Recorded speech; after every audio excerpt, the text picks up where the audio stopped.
Halo, assalamualaikum teman-teman di Lovers kalian. Apa kabar kalian nih? Aku harap kalian semua sehat-sehat semuanya ya. Nah, sebelum aku mulai videonya, aku mau ngucapin terima kasih banyak banget nih kepada teman-teman semuanya, kepada Dizzy Lovers yang udah support channel aku sampai aku sekarang udah dapat 1000 subscriber. Thank you so much, dan aku nggak mau lama-lama lagi. Jangan lupa untuk like, comment, subscribe, dan share ya. Oke deh, mari kita saksikan videonya. Di awal episode terlihat kemarahan Ertugrul karena ia gagal menghentikan Esma untuk bunuh diri. Tak lama Gundoldu pun datang menyusulnya. Gundoldu berkata pada Ertugrul, "Ertugrul, wanita ini..." Belum sempat Gundoldu meneruskan, Ertugrul melanjutkan, "Eftalia." Gundoldu pun juga marah. Kemudian kesatrianya Ertugrul pun datang. Gundoldu pun bertanya padanya, "Apa yang akan kita lakukan?" Ertugrul menjawabnya, "Kita tidak akan kalah, kita tidak akan menyerah, Abi." Ketika Ertugrul mengatakan itu, ada seseorang dari balik rumah sedang mengawasi mereka. Lalu ia pergi. Kemudian Gundoldu menanggapi perkataan Ertugrul, "Tidak akan." Setelah itu, dengan kemarahannya yang sudah tidak terbendung, Ertugrul pun pergi dari tempat itu. Gundoldu dan kesatrianya pun mengikutinya. Lalu di sisi lain Aleppo, Umi Hayer sedang menunggu kedatangan Ertugrul. Ertugrul pun datang menemuinya. Melihat Ertugrul datang seorang diri, Umi Hayer bertanya, "Di mana Esma?" Ertugrul menjawab dengan menahan emosinya, "Esma membakar dirinya." Lalu Umi Hayer bertanya, "Apa yang kita lakukan sekarang, Nak?" Ertugrul menjawab, "Aku harus bertemu Al-Aziz dan menjelaskan padanya. Kau harus mengeluarkannya dari istana." Lalu Umi Hayer teringat sesuatu dan berkata, "Dengar, Al-Aziz mau menandatangani kontrak pernikahan tanpa menunggu pesta pernikahan. Itu bisa terjadi kapan saja." Ertugrul tampak terkejut mendengar informasi itu. Umi Hayer yang tidak menyadari itu tetap melanjutkan pembicaraannya.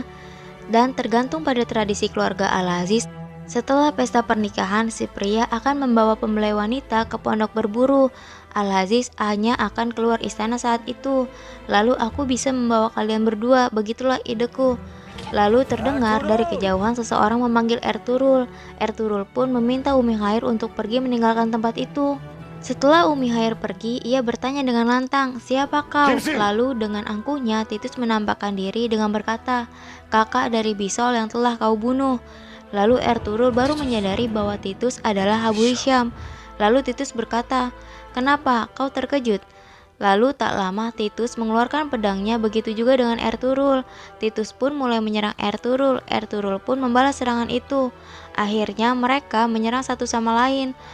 Lalu Titus berhasil memukul Ertugrul, membuat Ertugrul sedikit lengah. Lalu ketika Ertugrul berbalik, para prajurit Nasir telah datang untuk membantu Titus dan mengepung Ertugrul.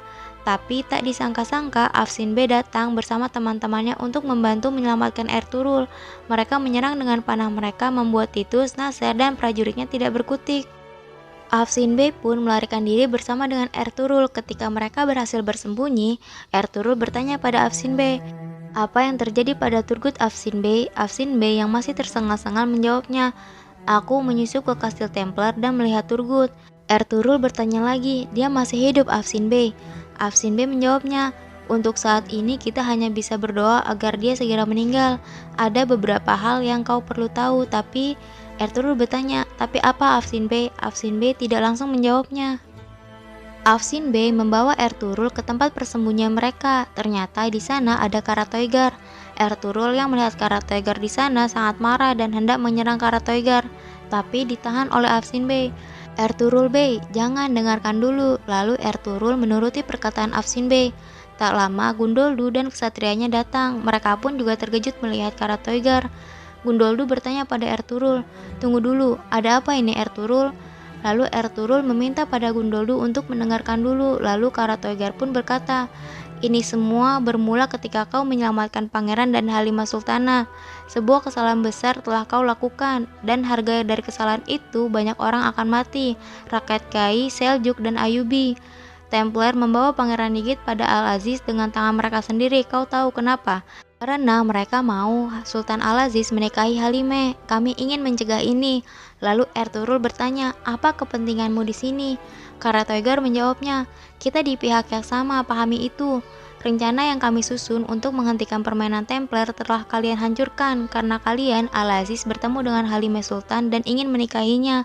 Nasser hanya ingin Sultan Alaidin dan Al-Aziz berperang. Untuk menyelamatkan suku kalian dan menyelamatkan negara, kita harus bekerja sama. Lalu Ertugrul membalasnya, aku tidak akan bekerja sama dengan orang yang telah membunuh kesatria kami. Ketika Ertugrul hendak pergi, Afsin Bey menahannya. Ertugrul berkata padanya, kau tidak bisa sampai di rumah dengan mengambil jalan yang salah, Afsin Bey. Lalu Ertugrul, Gundoldu, dan kesatrianya pergi meninggalkan Afsin Bey dan Karatoigar. Sedangkan di istana Aleppo, Al-Aziz terlihat gelisah. Nasser pun berkata padanya, ketika dia menyadari kebohongannya akan terbongkar, Ertugrul membakarnya hidup-hidup. Saya mencoba menyembunyikan ini dari Anda agar Anda tidak sedih, tapi sekarang sudah ketahuan penjahat seperti apa itu dia. Al-Aziz pun menanggapinya, pembunuh, bagaimana dia tega membunuhnya? Nasser pun menjawabnya, aku tidak tahu tuan, tapi kata-kata terakhirnya adalah Anda. Tidak menanggapi itu, Sultan Al-Aziz pun menyuruhnya untuk pergi. Setelah ia berbincang dengan Nasser, Halimah Sultan datang menemui Sultan. Sultan pun menyambut kedatangannya. Tanpa membalas sambutan itu, Halimah langsung berkata padanya, Anda menanyakan padaku apa yang aku inginkan sebagai hadiah pernikahan. Lalu Sultan Al-Aziz menjawabnya, Halimah Sultan, katakan padaku. Lalu Halimah berkata, aku ingin Anda memaafkan suku Kai yang mulia. Permintaan Halimah itu mengingatkan Sultan dengan apa yang dikatakan oleh Higit padanya, bahwa Halimah tidak akan mencintainya melainkan pria lain, dan pria itu adalah Ertugrul. Lalu ia bertanya pada Halimah, mengapa kau meminta seperti itu kepadaku? Halimah menjawabnya, mereka telah banyak berbuat baik pada kami, melukai mereka akan melukaiku juga yang mulia.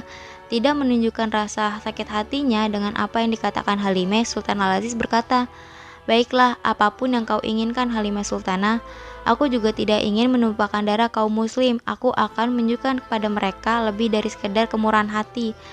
Halimah pun berkata, aku berterima kasih pada Anda yang mulia. Lalu Sultan Al-Aziz berkata lagi, besok aku akan membawamu ke pondok berburu setelah menandatangani kontrak pernikahan. Itu adalah tradisi keluarga kami. Tanpa menanggapi apa yang diucapkan Sultan, Halimah pun memohon pamit kepada Sultan. Ketika hendak meninggalkan Sultan Al-Aziz, Sultan pun memanggilnya dan berkata, Halimah Sultan, kau belum menjawabnya. Halimah Sultan langsung menjawabnya, sesuai keinginan yang mulia, lalu langsung meninggalkannya. Setelah itu, di sebuah ruangan ada Halimah, Higit, Numan, dan juga Nasir di sana. Numan sedang menulis surat perjanjiannya dengan Sultan. Setelah ia selesai surat itu, ia serahkan kepada Nasser. Nasser pun membaca surat permintaan itu, lalu ia berkata, surat Anda sangat detail dan meyakinkan pangeranku. Kita pasti akan mendapatkan dukungan dari para penguasa muslim dan para penguasa kafir juga. Ketika kita bertemu para Bey Turki besok, aku akan dengan senang hati menyampaikan pada mereka calon putra mahkota kita. Nantikan kabar dariku. Permisi. Lalu ia pergi dari ruangan itu. Setelah kepergiannya, Higit tampak kesal sekali dengan keputusan ayahnya itu. Ia pun tanpa berkata apapun meninggalkan ruangan itu. Sedangkan Halimah tetap di sana dan berkata pada ayahnya, bagaimana kau bisa melakukan ini pada negeri yang dibangun oleh leluhur kita, Baba? Bagaimana bisa kau menghina memori leluhur Seljuk kita, Sultan Alparslan dan Malaysia? Aku tidak mengenalimu lagi, Baba. Bahkan anak kecilmu tahu bahwa kau melakukan pengkhianatan. Lalu Numa menanggapinya dengan kemarahannya. Pengkhianatan, ha? Kau bicara seolah kau tidak tahu bagaimana aku berjuang untuk kita hingga hari ini kita masih hidup.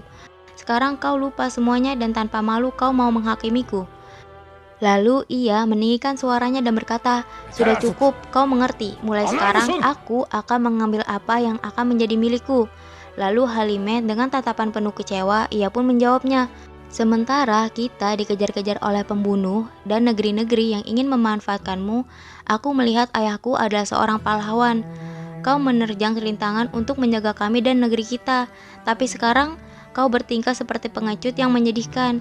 Mendengar ucapan Halimah membuat Numan marah, lalu ia berdiri, tapi Halimah tetap melanjutkan ucapannya. Sekarang kau berdiri dan berteriak seperti singa, untuk apa, Baba?